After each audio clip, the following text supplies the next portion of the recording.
Here with Rich Klein, Sports Card Insights. We're going to talk about the card companies, some what ifs.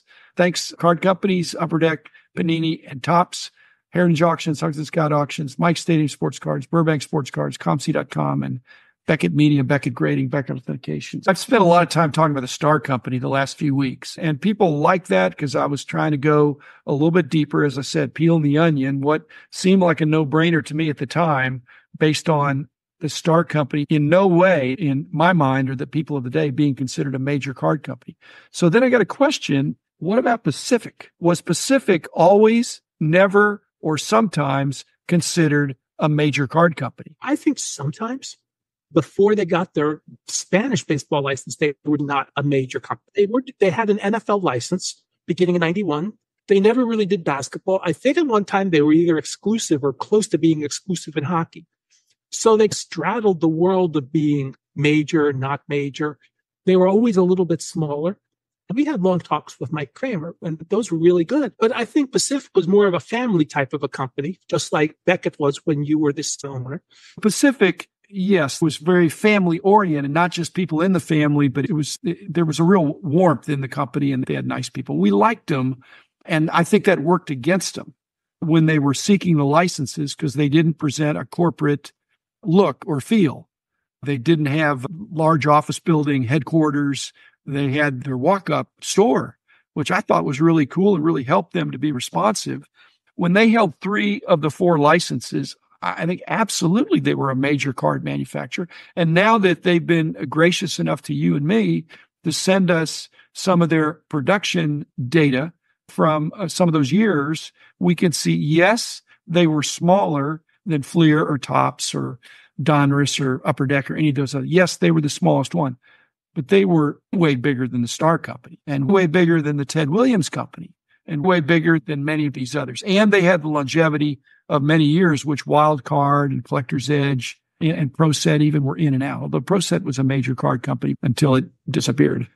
You brought up a great point. At the time, we all thought Pacific having a store was such a conflict of interest, but in reality, it was an absolutely brilliant marketing move because you could get first-person evidence as to what sold in a retail situation.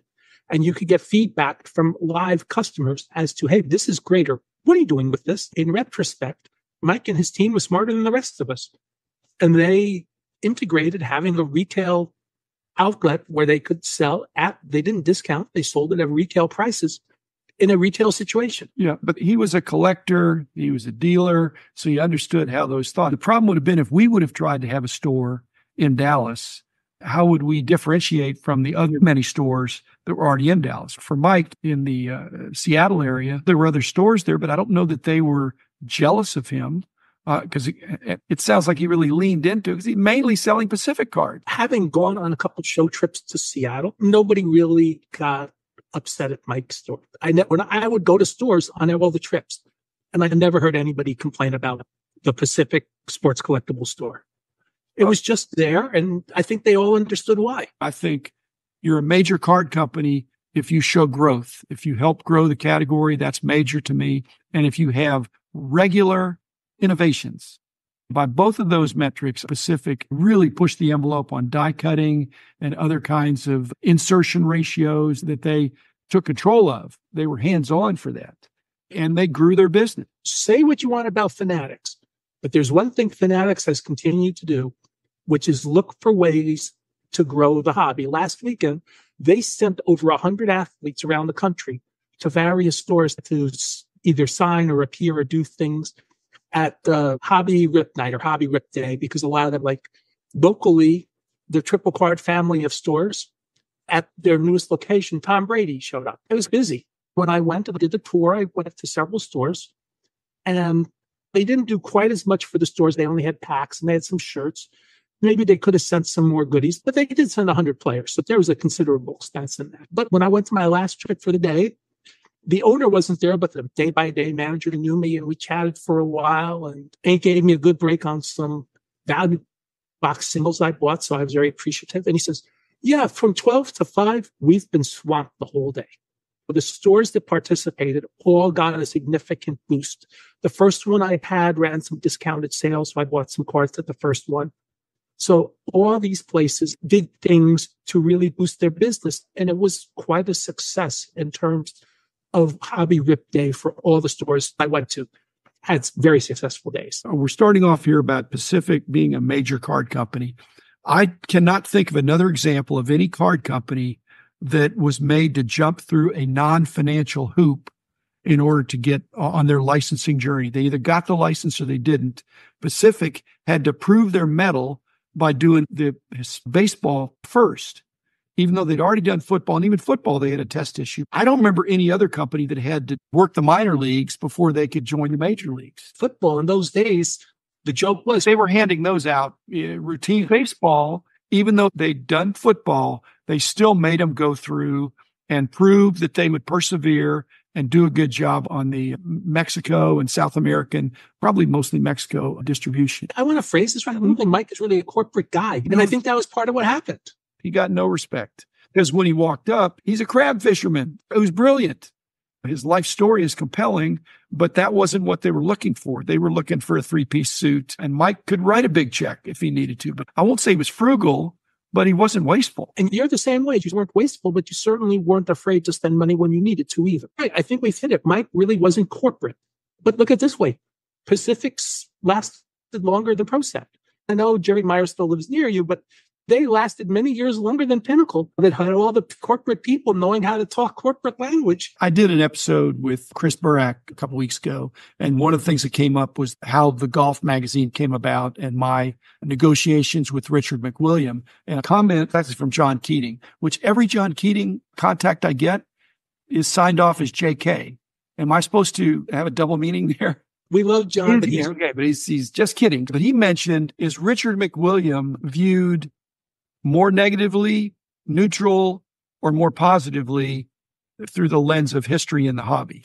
And I think it's way more positive. I think you're right. And you don't hear it anymore about the negative of Richard McWilliam because Upper Deck had some really tough time. In 2010, they were literally at that store when the baseball license was yanked for them, when the agent said, don't sign any autographs with Upper Deck, which was the only thing Upper Deck really could do at that time, because they couldn't have any more relic cards in there because Topps had now the agreement to do relics. So they could only do autographs. And they were literally that close to folding up shop. And Upper Deck stayed in business. And I think they're thriving to this day. They're in their lane. They got a lane that's working. It's through Richard's family. They're still closely held. We've already mentioned Mike Kramer again, way more positive than negative there. In fact, I have no negatives against Mike, but people want to say that he went out of business. No, he quit doing business and he's doing just fine. So way more good for him. But you mentioned Jerry Meyer. Does history look at him as good for the industry or bad for the industry? I think he had to be there, but I don't think history really cares. Jerry's idea, which made a lot of sense at the time, was to create these interesting products to have more shelf space in the retail stores. He grew the category. That was bad just because he went bankrupt. But then the assets lived on, but he got overextended because he thought big and he spent big. He was definitely not frugal. Spend within your budget. Same thing with Lud Denny. Grew the category, but got too far over his skis. But more positive than negative that I can. I've heard legendary stories. It's hard to get information on Lud Denny 30 years later. There's not a lot out there, but one of my favorite stories I remember is apparently Lud at like the Hawaii trade conferences would just have open bars and just like whatever he wanted, he was just picking up the tab. And I'm sure a lot of people drank way too much courtesy of Lud Denny. What about Mr. Mint? We've talked about him, but again, to me, way more good than bad. Way more. Well, I was very friendly with Alan. I knew him for a long time. I was too for a long time. The funny thing is, anytime I mention Alan, it draws tons of reactions to this day. If I post something positive about Alan on a Net 54 thread, like I learned a lot from him, my throat can get jumped down for that. I learned a lot from Alan. I learned a lot from most of his buddies, one of whom ran the National for a long time. John Brogy was part of the group, and I learned a lot from all of them. Another member of his group, Paul Lewicki, and I didn't realize this until recent years, Paul and Janet's son playing in the major leagues. I missed that one totally. I never looked to see if he had any cards. I remember when the son was crawling around, and now the son's in the major leagues. He's not there anymore, but a former major league pitcher. Okay, one more question, and that is the chance almost 30 years ago to do card shows Card shows were to be done by promoters, not by card companies, not by price guide companies, not by grading companies. There was a separate category of show promoter, and it was perceived conflict of interest. And yet we thought about it. Krause, SCD thought about it because shows done right are lucrative. But not done right, which was my concern, is that you've really got a difficult thing because it's not price guides that we were doing so much in the days. It wasn't black and white, but we knew how to do that. And I always felt like if we were going to get into grading or shows, we have a chance of dragging down our main enterprise if we mess it up. And we were more concerned in the price guide area. We were very strident at the time about conflicts of interest. In Orlando, I believe at the beginning of November, Fanatics, the major card company, is running card shows. I should say the Fanatics Fest was more of a baseball hobby show instead of a fan fest. It was really more of a hobby show, 40-yard dashes, all the WWE type of introductions as you walk through and all that. It was really more of a sports hobby show, but it's going to be more of a card show in Orlando. And they have people working for them with a lot of card show experience. So it's not like they've never done it before. I didn't run a show until 2014, and I just ran a show because I made an offhand comment in our typical struggling for money is the brotherhood of the Dot Haverim. Let me run a card show and I'll make you $500. $500 sounded like a lot of money at the time. 10 years later, I'm still running shows and we've done just fine. Are we saying the perceived conflict of interest is a perception that's no longer relevant because you've got same or different companies making the cards, grading the cards, pricing the cards, selling the cards, promoting the shows where cards are sold, breaking all those things? Are there no boundaries at all anymore? Fanatics has always said, in addition to the famous, we want to grow 10x, we want to control the whole process from the very day we produce the card to the day the card is sold. They want to be involved in the entire process from beginning to end till the end consumer ends up with the card. Involved as in getting a percentage. Right? Yes. And if everyone does it, it's good business. Keeps a lot of people going. If they're adding value at each step of the process, unfortunately, it can disintermediate some of the longstanding relationships that have been in the hobby. As you go back into the 90s, we had our own warehouse where we could have done a Frank and Sons kind of a show on a Thursday night or on whatever frequency we wanted. We had plenty of tables. We had plenty of chairs. Great location in North Dallas. It wouldn't have been disruptive because our warehouse area was locked off and behind it. Who said no to it? I think it was me. It was us and the price guy that really got annoyed. And it came up in one of our company lunches that the price guy people brought up all the objections. So blame us for the fact you didn't have a show. Okay. Does that mean because you guys liked traveling so much, you didn't want to have to? No, I think it may be a corollary of that because we did travel so much, we saw all the potential downfalls of doing it. In the price guide arena, we were really good about not playing favorites and treating every dealer, large and small, fairly. But in the show promotion business, if Mr. Mint comes in, he says, I want table number 1. I'm not coming unless I get table front and center, and other situations like that. And it just seems undemocratic to me. Alan's ads would be what shows he's going to be at. Exactly. And he generate a lot of business. And if that's the trade-off that he's going to run an ad for a year mentioning your show, that's giving you a lot of extra hobby boost to have Alan Rosen telling people, I'm going to be in Springfield, Ohio, the beginning of October. Probably not Springfield, Ohio now, but probably not Springfield, Ohio. And probably nobody will be bringing him cats either. He's got all his $100 bills fanned out on his table. But if we had done that, I think there would have been a lot of criticism. I don't know that it would have been that successful. There were a lot of shows in those days.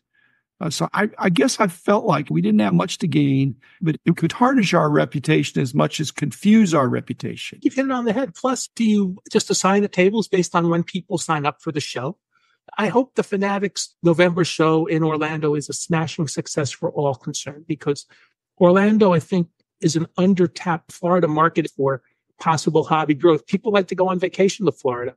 Why not have a show when people are down there? If they continue to do fests that have 50% or less card presence, then to me, that's ideal, because then it's not stepping on the toes of the dealers that want to do strict card shows. It's probably growing the hobby in that part of the nation where they are. If they bring in all these celebrities and activations, and that's 50% of it, that's a whole different animal, and it could really help grow the category. The man